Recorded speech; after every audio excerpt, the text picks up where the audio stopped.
ഈ കഴിഞ്ഞ ദിവസം കേരളത്തിന്റെ ഫുഡ് സെക്യൂരിറ്റി വിങ് വളരെ വലിയ കണ്ടുപിടുത്തവുമായി മുൻപോട്ട് വന്നു. പല പത്രങ്ങളിലും അവരുടെ കണ്ടുപിടുത്തം അവര് വളരെ നാളുകളായി കളക്ട് ചെയ്ത, കേരളത്തിന്റെ വിവിധ ഭാഗങ്ങളിൽ നിന്ന് കളക്ട് ചെയ്ത പച്ചക്കറികള്, പിന്നെ അതുപോലെ തന്നെ ഭക്ഷ്യപദാർത്ഥങ്ങളിൽ തന്നെ മധുരമുള്ളവയും മധുരമില്ലാത്തവയും പിന്നെ അതിൽ ചേർക്കുന്ന കളറുകൾ, അങ്ങനെ ഒരുപാട് സാധന സാമഗ്രികളുടെ വളരെ കർശനമായ ഒരു പഠനം നടത്തി. ആ പഠനത്തിന്റെ റിപ്പോർട്ട് കണ്ടാൽ ഓണ വിപണിക്ക് നേരെ മുഖം തിരിഞ്ഞു നിൽക്കുകയല്ലാതെ ഓണ വിപണിയിൽ നിന്ന് എന്തെങ്കിലും വാങ്ങണമെന്ന് നമുക്ക് ആർക്കും തോന്നുകയില്ല.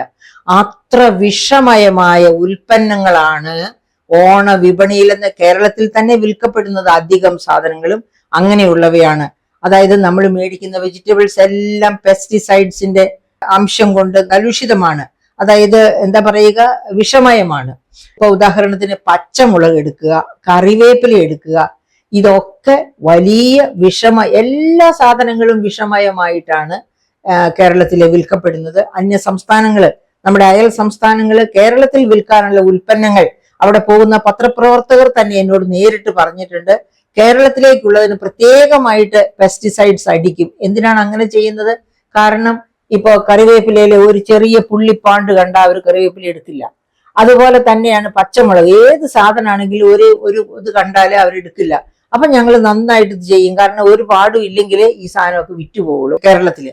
അങ്ങനെ പറഞ്ഞ് പ്രത്യേകമായിട്ട് പെസ്റ്റിസൈഡ്സ് ഒക്കെ സ്പ്രേ ചെയ്യുന്ന ഉൽപ്പന്നങ്ങളാണ് കേരളത്തിലേക്ക് വരുന്ന വെജിറ്റബിൾസ് മുഴുവൻ. അത് ഓരോ ഐറ്റം തിരിച്ചുള്ള പെസ്റ്റിസൈഡ് കണ്ടാമിനേഷൻ ഫുഡ് സെക്യൂരിറ്റി ആക്ടുകാര് പുറത്തു വിട്ടിട്ടുണ്ട്.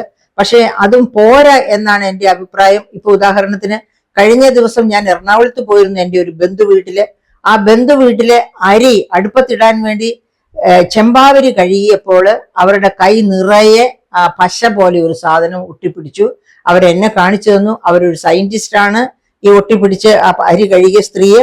അപ്പൊ അവരെന്നെ കാണിച്ചു തന്നു. അപ്പൊ ഞങ്ങൾ രണ്ടുപേരും കൂടി പറഞ്ഞു, ഇത് ശരിക്ക് പറഞ്ഞാല് പിന്നെ ഒട്ടിച്ച് ചേർത്ത അതാണ്, ശരിക്കും മായമാണ് ഇതിനകത്തുള്ളത് എന്ന് പറഞ്ഞു. അപ്പൊ ഫുഡ് സെക്യൂരിറ്റി ഇതുപോലെ ഒരു കേസ് ഇവിടെ വെച്ച് ഞാൻ തന്നെ എടുത്ത ഒരു വീഡിയോയുടെ ഫലമായിട്ട് തിരുവനന്തപുരത്ത് തന്നെ ഒരുപാട് കടകളിൽ നിന്ന് പശ തേച്ച് മായം ചേർത്ത അരി പിടിച്ചെടുത്തു ഫുഡ് സെക്യൂരിറ്റിക്കാര്. അതുപോലെ വിജിലൻസും പിന്നെ ഫുഡ് സെക്യൂരിറ്റി വിങ്ങും കേരളത്തിൽ ഉടനീളം ഇറങ്ങേണ്ട സമയം അതിക്രമിച്ചിരിക്കുകയാണ്. അതായത് ഞാൻ അന്ന് വാങ്ങിച്ച അരി ഞാൻ അന്ന് കൃത്യമായിട്ട് പറഞ്ഞിരുന്നു, എപ്പോഴും വാങ്ങിക്കാറുള്ള പാക്കറ്റ് അരി 5 കിലോ 10 കിലോ 20 കിലോ 50 കിലോ ഇങ്ങനെ കിട്ടുന്ന അരി, അതിന്റെ ഒരു 10 കിലോയും ഇല്ല 5 കിലോയും ഇല്ല എന്നറിഞ്ഞുകൊണ്ട് 50 കിലോ പാക്കറ്റിലിരുന്ന ലൂസ് അരി വാങ്ങിച്ചുകൊണ്ട് വന്നു. അങ്ങനെ ആ ലൂസ് അരി വാങ്ങിച്ചുകൊണ്ട് വന്ന് അത് എടുത്ത് കൈ കഴുകിയപ്പോ കയ്യിൽ നിറച്ച് പശയായപ്പോ മനസ്സിലായി ഇത് അവരുടെ നല്ല അരി പാക്കറ്റ് മാറ്റിയിട്ട് അരി തീർന്നപ്പോ പന്ന അരി, പിന്നെ ബ്ലാക്ക് മാർക്കറ്റ് അരി ഇട്ടതാണെന്ന് മനസ്സിലായി. അങ്ങനെയാണ് ഞാൻ അന്ന് വീഡിയോ ചെയ്തത്. അതിന് ഫലമുണ്ടായി.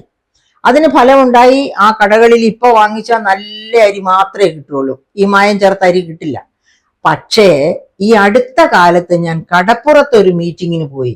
അപ്പൊ കടപ്പുറത്തെ സ്ത്രീകൾ എന്നോട് പറഞ്ഞു, വലിയ തോതില് ഇങ്ങനെ അരിയൊക്കെ കഴിയുമ്പോ കയ്യിൽ മുഴുവനും പശ പോലെ പറ്റിപ്പിടിക്കുകയാണെന്ന്.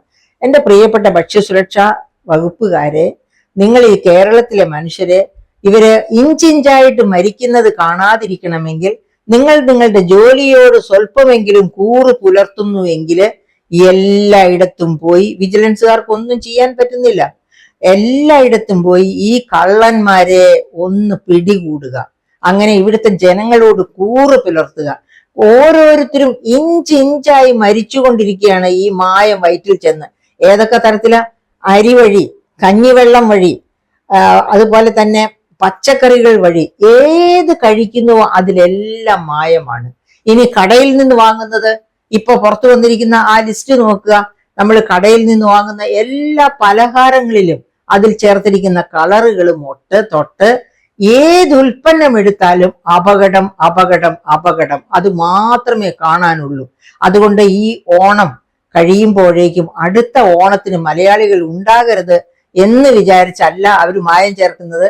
ഈ മായം ഇവരുടെ ഒരു ശരീരത്തിന്റെ ഭാഗമായി കൊള്ളട്ടെ, ഇതിനേക്കാളും കൂടുതൽ മായം കഴിച്ച് കഴിച്ച് ഇവർ പോകട്ടെ, ഇവര് ക്യാൻസറിലേക്ക് നടന്നു പോകട്ടെ, മരണത്തിലേക്ക് നടന്നു പോകട്ടെ. ആ തരത്തിലാണ്. ആർക്കും ഒരു നഷ്ടവുമില്ലല്ലോ. മലയാളികൾ കഷ്ടപ്പെട്ടുണ്ടാക്കുന്ന പണം ഈ മായം ചേർന്ന വിഷം വാങ്ങിക്കുന്നതിന് വേണ്ടി കൊടുക്കുന്നതില് ആർക്കാണ് നഷ്ടമുള്ളത്? നഷ്ടമുള്ളത് മലയാളിക്ക് തന്നെയാണ്. അതുകൊണ്ട് മലയാളി തന്നെയാണ് ഇതിനെതിരെ ശബ്ദിക്കേണ്ടത്.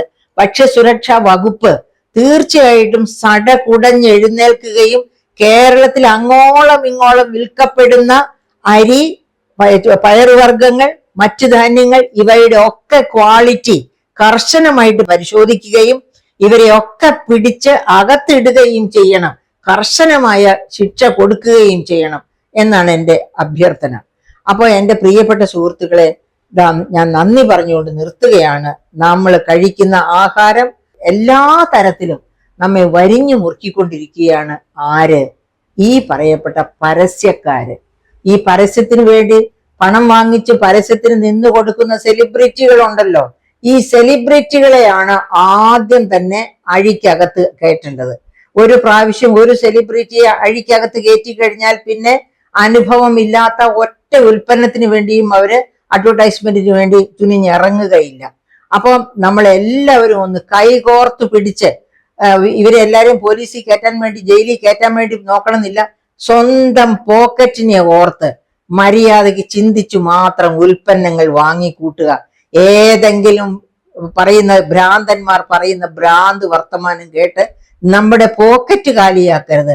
നമ്മൾ കടക്കണിയിൽ പോകരുത്. നമ്മളുടെ കുഞ്ഞുങ്ങൾക്ക് വേണ്ടി നമ്മുടെ ജീവിതം സുസ്ഥിരമായിട്ട് മുൻപോട്ട് പോകണം എന്ന് കരുതിക്കൊണ്ട് വേണം ഓരോ കരുവും നീക്കാൻ. നന്ദി.